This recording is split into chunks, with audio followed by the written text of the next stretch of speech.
पुणे ही महाराष्ट्राची सांस्कृतिक राजधानी आणि या राजधानीच्या भव्यतेला शोभेल असा पुण्याचा गणेशोत्सव.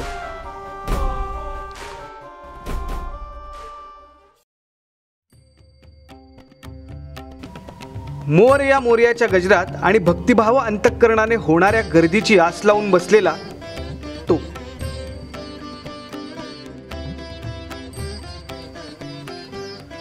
मग तो या बाजार गर्दीमध्ये सगळीकडेच आहे.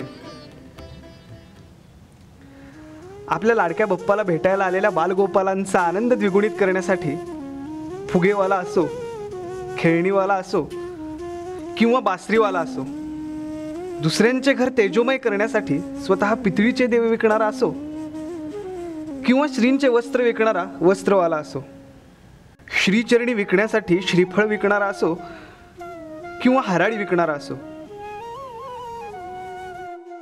रांगोळी विकणारा असो व सजावटीचे सामान विकणारा असो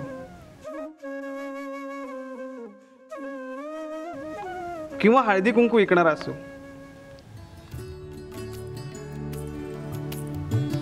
फुलांचा हार बनवणारा असो किंवा मग तो फळ विकणारा असो, गणपतीच्या मूर्ती विकणारा असो किंवा गौरीचे मुखवटे आणि वस्त्र विकणारा असो,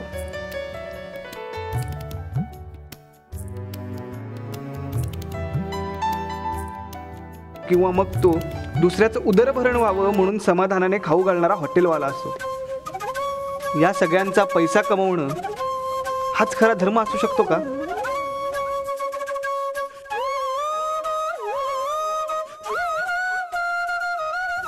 भाविकांच्या आनंदामध्ये आपला आनंद मानून त्यांची सेवा करणे हा एक यज्ञकर्म नाही का?